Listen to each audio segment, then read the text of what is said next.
Hi guys. तो चलिए आज के सफ़र पे चलते हैं। आज हम लाइट का थर्ड पार्ट पढ़ने वाले हैं जो बहुत ही इंटरेस्टिंग और बहुत ही इम्पोर्टेंट होता है। इसमें हम मिरर फॉर्मूला, साइन कन्वेंशन और मैग्निफिकेशन निकालना सीखेंगे। अब इनकी ज़रूरत हमें क्यों पड़ी ये जान लेते हैं। देखिए पिछले पार्ट में हम लोग रे डायग्राम पढ़ चुके हैं। उसमें हम ये तो समझ लिए कि इमेज कहाँ पे बन रही है, लेकिन क्या हम एग्जैक्टली बता पा रहे हैं कि मिरर से कितनी दूरी पे इमेज बन रही है या इमेज साइज क्या है।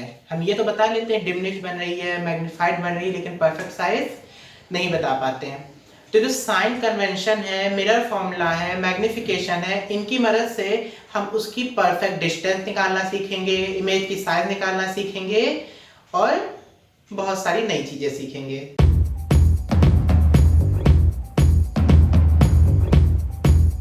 तो चलिए अब साइन कन्वेंशन के बारे में जानते हैं। तो देखिए जब हमें कोई भी डिस्टेंस मेज़र करनी होती है तो फर्स्टली हम पोल पे ध्यान देते हैं। हम कोई भी डिस्टेंस मेज़र करते हैं वो हम पोल से स्टार्ट करते हैं मेज़र करना। सेकंड, जिस तरफ से इंसिडेंट रे पड़ती है मिरर पे, उधर से जो भी डिस्टेंस हम मेज़र करेंगे वो हमेशा पॉजिटिव होगी। ओके, और इसी के अपोजिट जब हम कोई भी डिस्टेंस मेज़र करेंगे तो वो हमेशा नेगेटिव होगी। अब इमेज पॉजिटिव और नेगेटिव कैसे होती है? जो image perpendicular to the principal axis बनती है अपवर्ड डायरेक्शन में वो हमेशा पॉजिटिव होती है, ठीक। और जो image perpendicular to the principal axis downwards बनती है वो इमेज नेगेटिव होती है।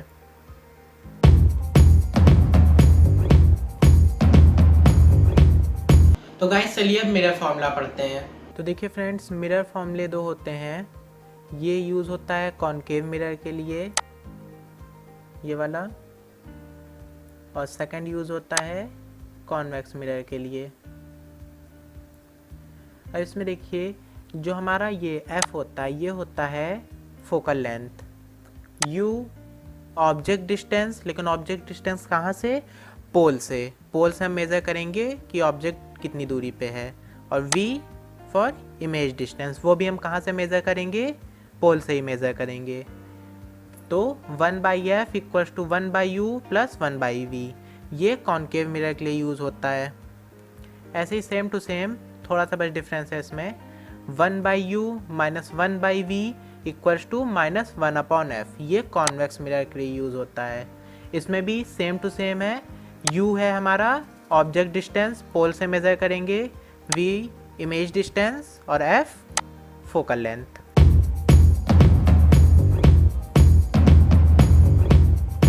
अब हम पढ़ेंगे मैग्निफिकेशन। तो चलिए फ्रेंड्स, मैग्निफिकेशन जान लेते हैं क्या होता है और ये किस पे डिपेंड करता है।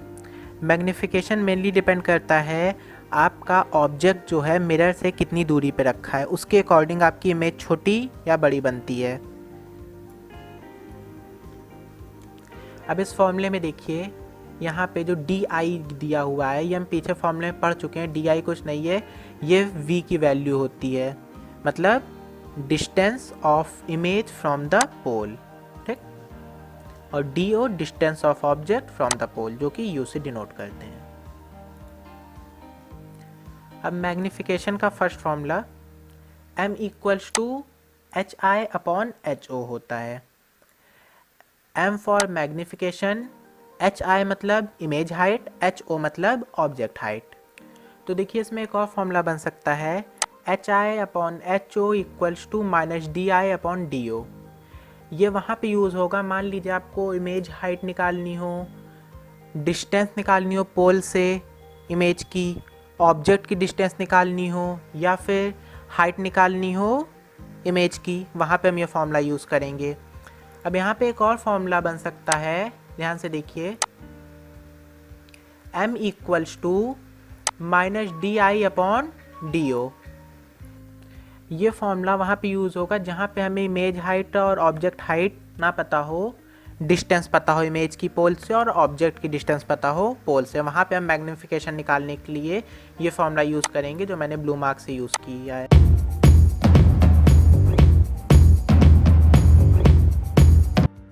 अब इन तीनों चीज़ों से रिलेटेड न्यूमेरिकल पढ़ते हैं। सो गाइस देखिए हमारा पहला क्वेश्चन है, a convex mirror used for rear view on an automobile has a radius of curvature of 3.00 metre if a bus is located at 5.00 metre from this mirror, find the position, nature and size of the image. तो देखिए question के according इसमें एक बस है और आगे एक उसके व्हीकल है जिसमें रियर व्यू मिरर लगा हुआ है, और बस जो है रियर व्यू मिरर से 5 मीटर की डिस्टेंस पे है, और जो मिरर का रेडियस ऑफ कर्वेचर है वो 3.00 मीटर है। अब इसमें हम मिरर फॉर्मूले का भी यूज़ करेंगे, मैग्नीफिकेशन का भी यूज़ करेंगे और साइन कन्वेंशन का भी यूज़ करेंगे, तीनों चीज़ का यूज़ करेंगे। तो इसके बेस पे ये न्यूमेरिकल होने वाला है, और आप इस न्यूमेरिकल को बार बार देखिए और इसके बेस पे एनसीईआरटी या आपके पास जो भी रिफ्रेशर्स हैं फिजिक्स की, वो न्यूमेरिकल आप लगा के उसकी प्रैक्टिस कीजिए। सो गाइस क्वेश्चन के अकॉर्डिंग देखा जाए तो हमारा डायग्राम कुछ इस टाइप का बनेगा। तो आपको कुछ चीज़ें बता देता हूँ, कोई भी न्यूमेरिकल सॉल्व करने से पहले अगर उसका डायग्राम पॉसिबल है तो उसका डायग्राम आप बना लीजिए।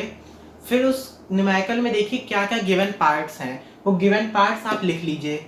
उसके बाद ही आप न्यूमेरिकल सॉल्व करना स्टार्ट कीजिए, इससे आपको उसमें काफ़ी हेल्प मिलेगी और ईजी हो जाएगा। तो चलिए अपने क्वेश्चन पर वापस आ जाते हैं।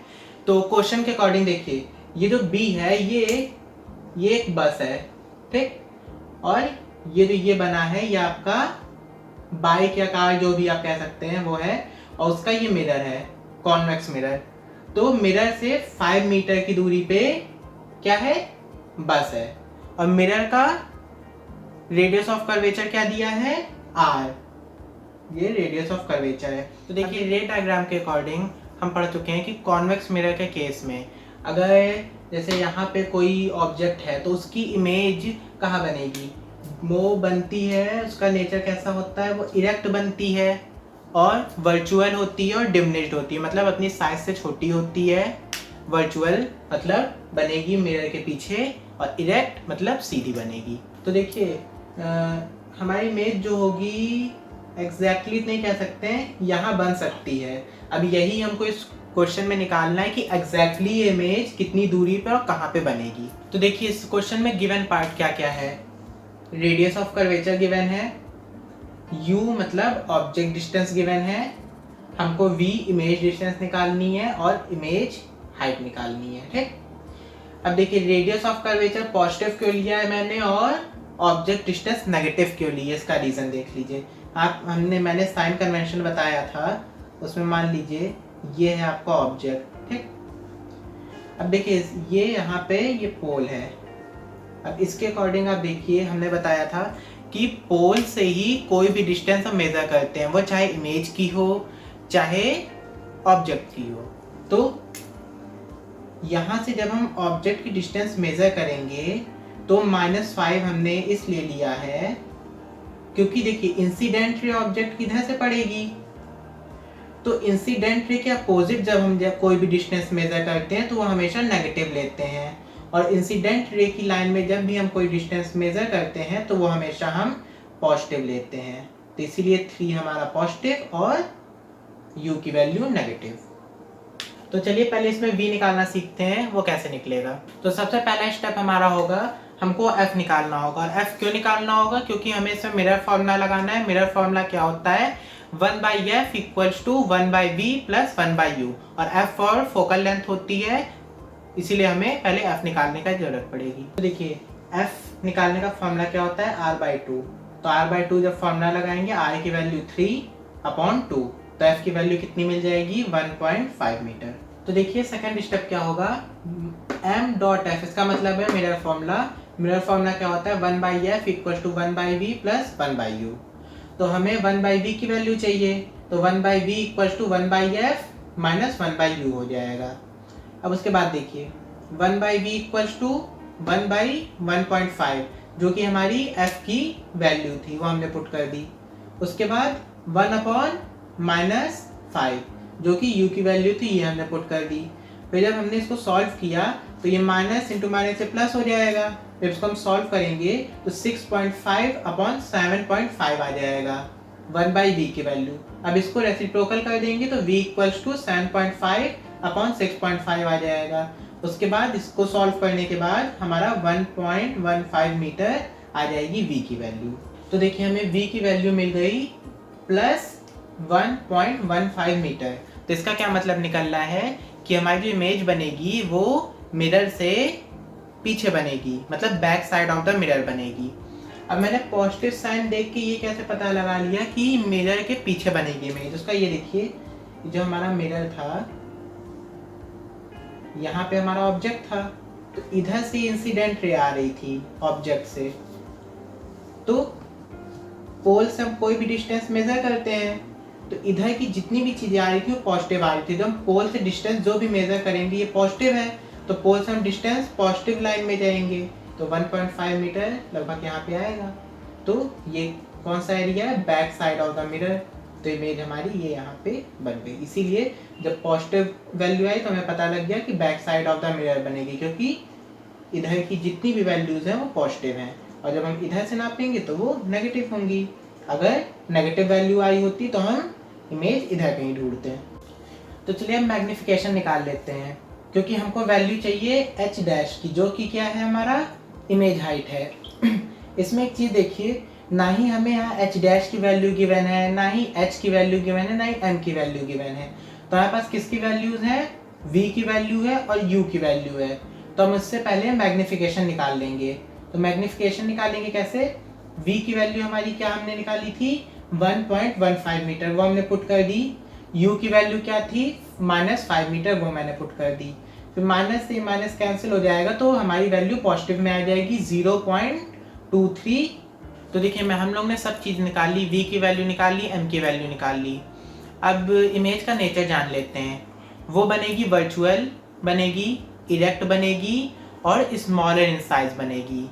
लेकिन आप लोग ये सोच रहे होंगे कि मैंने मैग्निफिकेशन तो निकाल लिया लेकिन h डैश की वैल्यू नहीं निकाली। h डैश की वैल्यू मैंने इसलिए नहीं निकाली क्योंकि हमारे पास ऑब्जेक्ट हाइट नहीं गिवन थी कि हम h डैश की वैल्यू निकाल पाते हैं।